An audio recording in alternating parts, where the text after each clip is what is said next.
Hi guys, Abby here. Welcome back to my channel.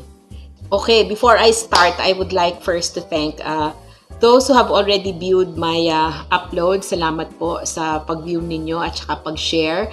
Sa mga hindi pa po nakakapanood, I'm encouraging you, panoorin nyo po yung series ng mga videos na nai-prepare ko na in the past. Although, disclaimer po, hindi pa po siya gano'ng kagandahan. To say, I apologize kasi hindi pa po ako consistent nakakapag-download ng mga video. And then secondly, hindi pa po perfect, no? Although I'm not striving for perfection, but at the very least, dapat medyo malinis yung mga video na i-upload ko po in the coming days.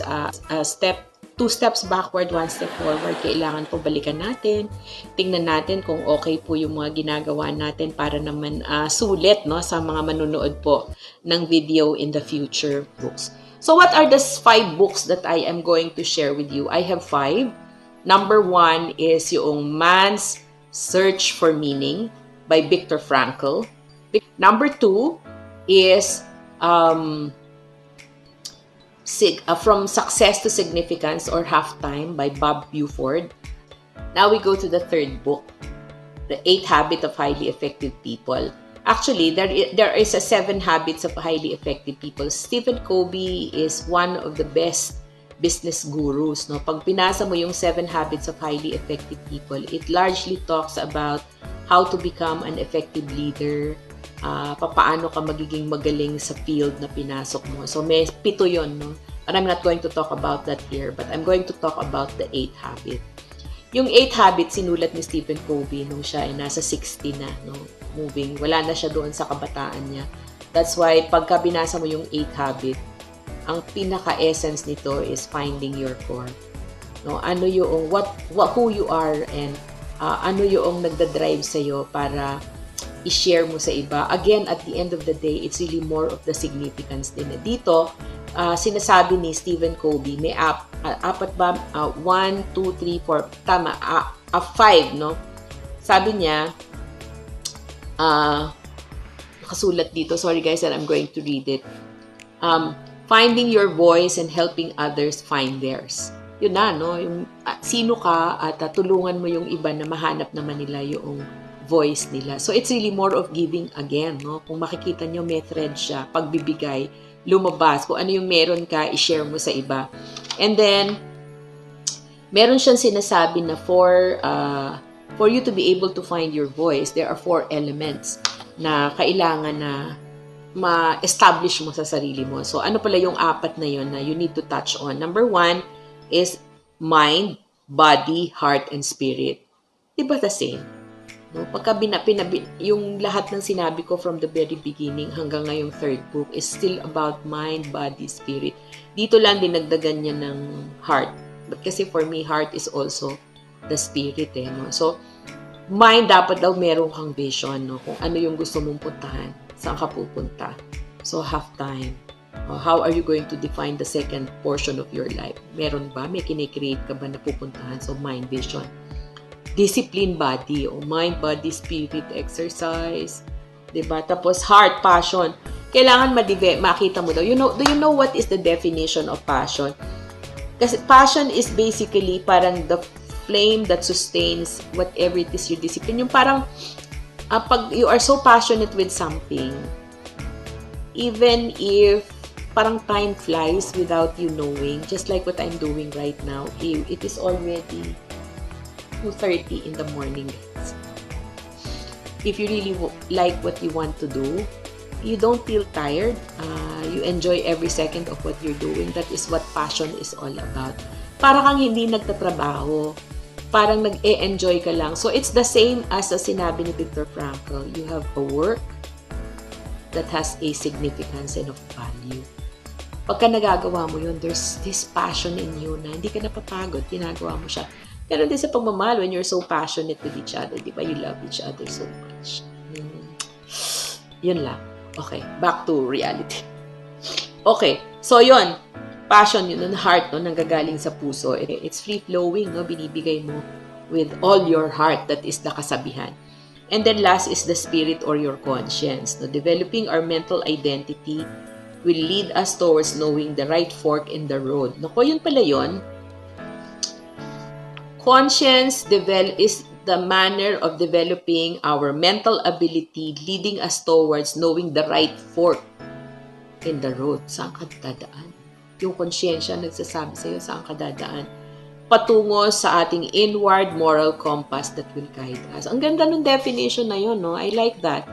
Conscience is the inner compass that help us to go to where we would like to go when we are there, no? Which road to take when we are there, no? Na pagka ikaw nasa crossroads, yung conscience ang nagtuturo sa iyo saan ka papunta. And conscience basically is the spirit, no? Yung saan nanggagaling ito, no? This is something that needs to develop, which leads me to the fourth book, which is The Purpose-Driven Life by Rick Warren. Okay. Meron ako experience dito sa Purpose-Driven Life, guys. Kasi, I remember when I was still in Davao and I am a trainer, lagi ko itong sinasabi kasi hindi ko itong makalimutan. My boss then at the time is really a perfectionist, like me. I'm also the same, no? Sabi nga nung friend ko, panikera daw ako. Pati yung sa yung mga petals ng mga bulaklak kung saan ko ilalagay, pinuproblema ko para balance siya. Merong symmetry. So, ganun ako. And then, yung boss ko, ganun din. So, here we are. We have decided that we're going to conduct or facilitate for our managers a purpose-driven life session sa book review.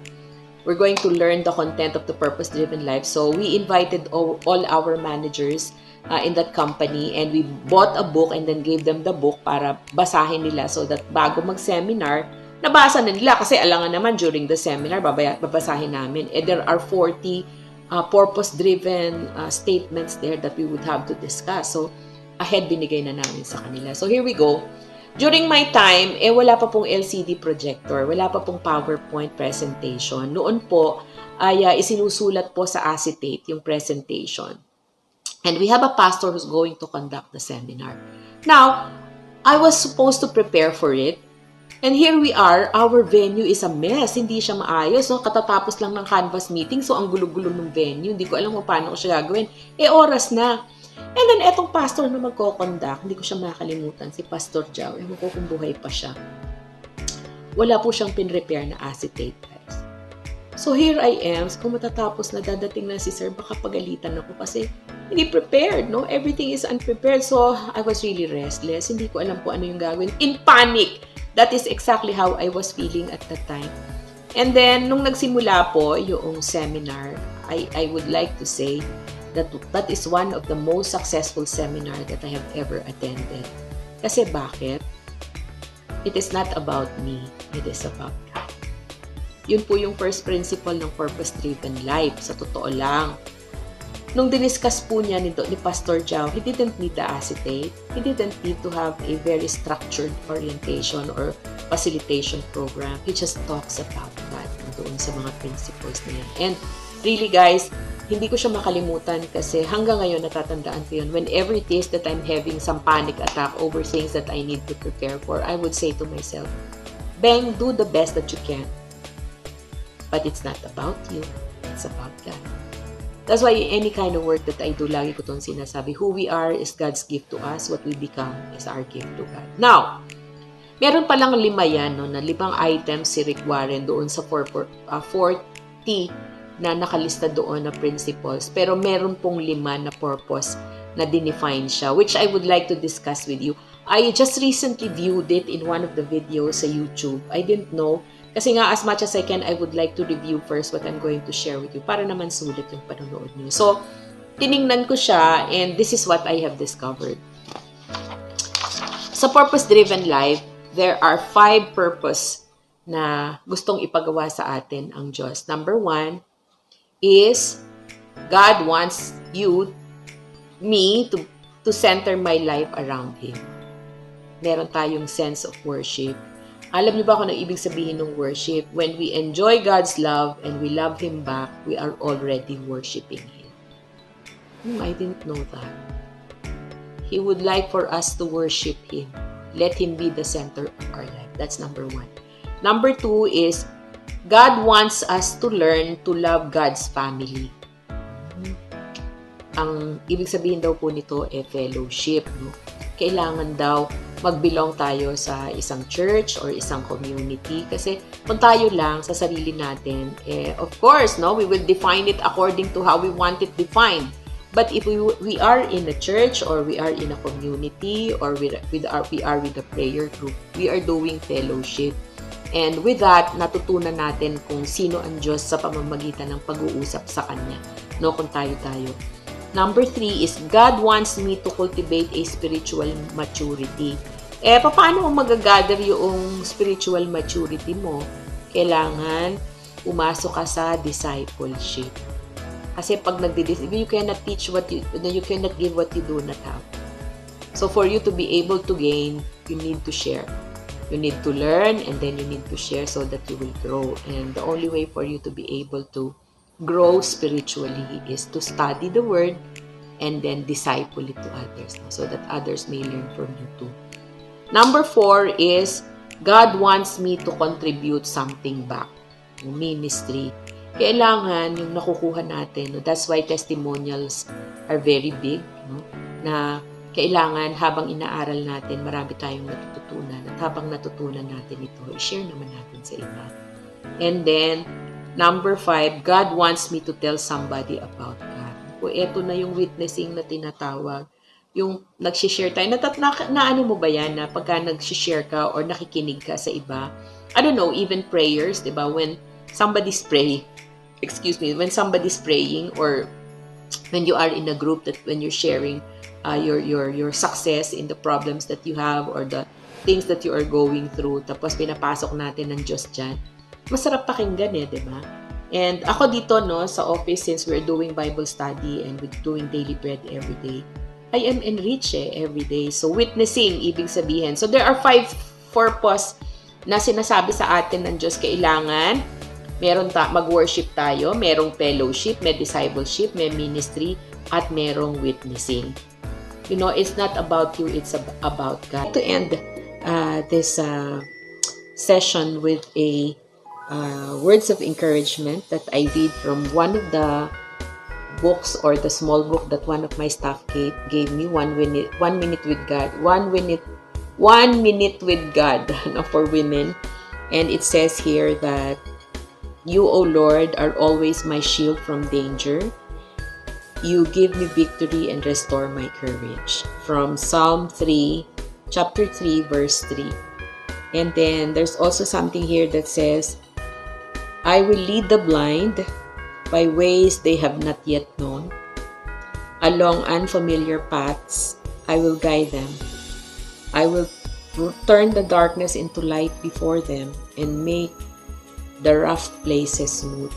So in these times, no, when fear is the one that is roaming around everywhere, we need some form of an assurance that everything's gonna be fine.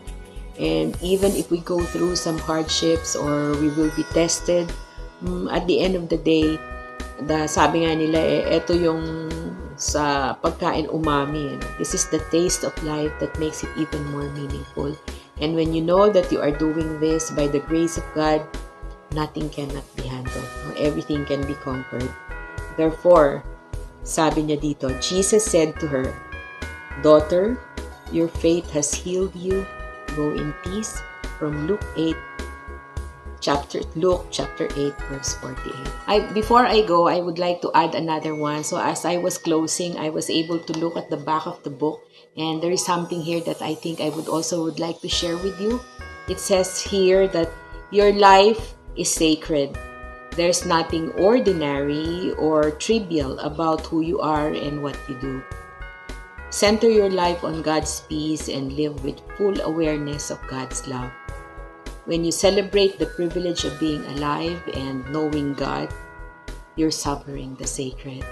Guys, I hope that the video that I have prepared for you today would be a learning experience for you, just like how I would always want it to happen. The objective of the channel is really to create a community of people who think and lives in thanksgiving.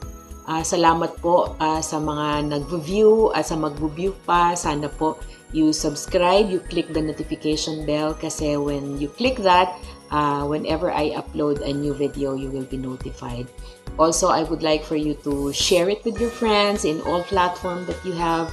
You may also give views, or you may like, and you may give comments, ask questions down so that I would know. You may directly send me a message if you like. And I hope that